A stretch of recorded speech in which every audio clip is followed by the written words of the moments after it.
আজি দিছপুৰ প্ৰেছ ক্লাবৰ প্ৰেক্ষাগৃহত অনিমা প্ৰডাকশ্যনৰ বেনাৰত ৰমেন চানৰ কণ্ঠত লীলামতী নামৰ গীতে শুভ উন্মোচন কৰে তৃণমূল কংগ্ৰেছৰ সভাপতি ৰিপুণ বৰাই। লগতে বহু কেইজন বিশিষ্ট ব্যক্তিয়ে এই অনুষ্ঠানত উপস্থিত থাকে।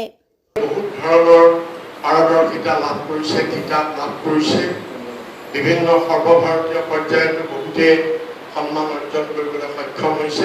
মুক্তি অনুষ্ঠানত যে অনিমা প্ৰডাকশ্যন বেনাৰত ৰমেন ভাইটিৰ লীলামতী গান এয়া অন্তহীন যাত্ৰাৰ আৰম্ভণি আৰু আমাৰ অসমীয়াৰ যিটো অস্তিত্ব আমি আজি আমাৰ উৎপল ৰাণা মানে উৎপল মানে উৎপলে সদায় আনন্দ মনে থাকে আৰু বহুত সহায় কৰে, বহুত কষ্ট কৰিব পাৰে। আজি উৎপলৰ কাৰণে আমি ইয়াত কম আপোনালোকৰ লগত চাচিনাকি হ'ব বিচাৰিছোঁ। মই ৰমেন চানৰ নতুনকৈ ওলোৱা লীলামতী গীতটো আৰু আপোনালোকক আটাইকে মই ধন্যবাদ জনাইছোঁ। আচলতে এনেকুৱা হৈছে, মই এটা ঘৰুৱা অসমীয়া কথা এটা পাইছোঁ, এই বিয়া খাব গ'লে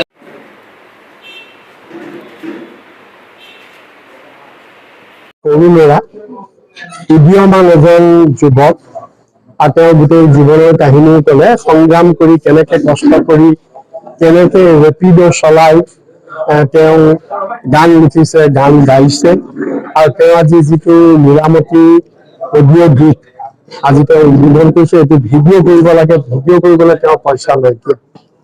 মানে ইমান আমাৰ শিল্পীসকল আজি ইমান এটা কষ্টৰ মাজত থাকিব লগা হৈছে, গতিকে তেওঁ সেইকাৰণে প্ৰথমতে অডিঅ' কৰিছে। আমি সকলোৱে তেওঁক শুভেচ্ছা জনাইছো। গানটো শুনিলো আৰু গানটো হৈছে এটা অতি বিপ্লৱৰ গান বুলি ক'ব পাৰি, যে এজনী লীলামতী নামৰ ছোৱালীৰ জনী তাইৰ যিটো জীৱন সংগ্ৰাম, চাৰিওপিনে পঢ়া শুনা কৰি চাকৰি বাকৰি নাপালে, ঘূৰি পকি ফুৰিলে, খাবলৈ পোৱা নাই, শুবলৈ পোৱা নাই, এই যিটো গানটোৰ যোগেদি গোটেই অসমৰ আজি যুৱ সমাজৰ যিটো প্ৰতিচ্ছবি, সেই প্ৰতিচ্ছবিটো দাঙি ধৰিছে।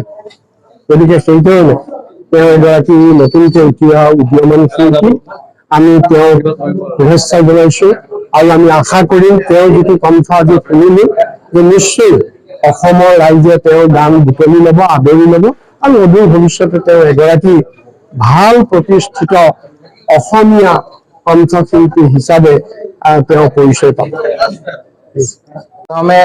ৰমেন চানক শুভেচ্ছা জ্ঞাপন কৰিম।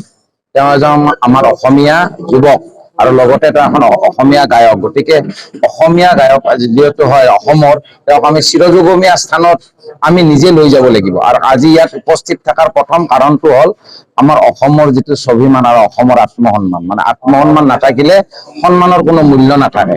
ঠিক তেনেদৰে যেতিয়া আমাৰ মৃত্যু হয়, মৃত্যু হোৱাৰ পিছত আমাৰ দেহাৰ কোনো মূল্য নাথাকে। ঠিক আজি যেতিয়া এই ৰমেন চান যিটো গান গাইছে লীলাৱতী, ইয়াৰ অৰ্থ যদি এইটো অন্তহীন যাত্ৰাৰ আৰম্ভণি। এই যেতিয়া আমাৰ অসমীয়া যুৱকক যেতিয়া আমাৰ গোটেই অসমে যেতিয়া তেওঁক আঁকোৱালি লয়, তাৰে কামনা কৰিছো। আৰু তেওঁ যেতিয়া আগবাঢ়ি যায় আৰু ইয়াতকে যেতিয়া আৰু বেছি ভাল গান গাব পাৰে, লগতে ইয়াৰ আজি এইটো অডিঅ' ৰিলিজ হৈছে, কিন্তু এই গানটো আমি ইয়াক এটা চিৰশ্ৰেষ্ঠ হিচাপে যেতিয়া আমি ভিডিঅ' এটা কৰিব পাৰো, তাৰে কামনা কৰিলো। আৰু যে গানটোও শুনিলো, গানটো যথেষ্ট বেছি সুৰ থকা, লিৰিক্সবোৰ ভাল, নিজে যিহেতু লিখিছে অৰ্থপূৰ্ণ। আচলতে বৰ্তমানৰ যিটো বাস্তৱত ঘটনা ঘটি আছে মানুহৰ জীৱনত, সি সেইটো প্ৰকাশ কৰিব বিচাৰিছে আৰু গানটোত প্ৰকাশটো পাইছে। গতিকে আজি যিহেতু এই ডেকা যুৱক আৰু ই আগবাঢ়ি আহিছে, আজি এই 375 কোটি মানুহৰ মাজত ই আজি সাহস কৰিছে যিটো ৰমেনে, এই সাহসত তেওঁক আমি সহযোগিতা কৰিব আগবাঢ়ি আহিছো আচলতে। আৰু তেওঁৰ সহযোগিতাত এই গানৰ জৰিয়তে তেওঁক যেতিয়া অসমে চিনি পায় আৰু তেওঁৰ গানটো যেতিয়া অসমে আঁকোৱালি লয়, তাৰে কামনা কৰিছো। আৰু লগতে তেওঁক সহযোগিতা কৰিম আমি অসমীয়া যুৱক হিচাপে। আৰু যিহেতু আমাৰ অসমৰ অস্তিত্ব যেতিয়া আমি ধৰি ৰাখিব পাৰো, অসমীয়া গান যেতিয়া আজি বিকাশ হ'ব, আজি এটা যুৱ ল'ৰা আজি ৰমেনে যেনেকে ওলাইছে, আৰু মই বাকী যুৱ চামক আহ্বান জনালো যেতিয়া তেওঁলোকে আগবাঢ়ি ওলাই আহে আৰু অসমীয়াৰ অস্তিত্ব ধৰাৰ কাৰণে চেষ্টা কৰে। ধন্যবাদ। আজি বহুত দীঘলীয়া বুলি ক'ব লাগিব, কাৰণ মোৰ কাৰণে বহুত ডাঙৰ যে অনুষ্ঠানটো বহুত দীঘলীয়া। আৰু মই বেটাৰ ল'ৰা, মই পইচা পাতি একো নাই, গান গাই ফুৰো, য'ত প্ৰগ্ৰেম থাকে তাত যাওঁ। আৰু আজিকালি মানে আমাক এনেকে পইচা দিব নিবিচাৰে, কাৰণ পাব্লিচিটি চিন্তাৰ কাৰণে 1 লাখ টকা একো নহয়। আমি যদি ওলাই এদিও গান গাওঁ, আমাৰ কাৰণে 50,000 টকা দিব টান। আৰু যিয়ে নহওক, মোৰ লীলামতী মই সংগ্ৰাম কৰিছো বহুত দীঘলকে কৰিছোঁ সংগ্ৰামটো, বহুত কষ্ট কৰিছোঁ। 2 বছৰ অন্তত আজি মুক্তি দিছোঁ। আৰু বিশেষভাৱে উৎপল দা, এক মিনিট উৎপল দাক পাইছিলোঁ, জীৱন সংগ্ৰাম কৰিছিলোঁ, গানৰ কাৰণে ৰেপিডো চলাইছিল। সেই ৰেপিডো চলাই এদিন মিটিঙত লাগিল উৎপল দা, লাগি তেনেকে মোৰ মনোভাৱটো তেখেতে মানে ব্যক্ত কৰিলোঁ তেখেতৰ আগত। কৰি তেনেকে আজি এই অনুষ্ঠানটো তেখেতৰ কাৰণে সম্ভৱ হৈছে।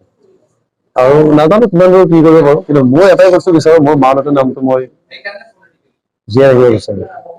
মোক লৈ যাতে মোৰ গাঁওখন, মোৰ ওচৰ চুবুৰীয়া, মোক গোটাই অসমবাসীয়ে মোক লৈ এটা অনুভৱ মানে গৌৰৱ অনুভৱ কৰিব পাৰোঁ। ত' সেইখিনিয়ে লাগে মোক। আৰু বিশেষ মোৰ একো নালাগে, যাতে মই মৰি যোৱাৰ পিছতো মোৰ নামটো জীয়াই থাকে। মোৰ নামেৰে যাতে মোৰ এটা চিনাকি পৰিচয় আহে, সেইটোৱে লাগে। আৰু সকলো ৰাইজৰ মৰম আশীৰ্বাদ লাগিব।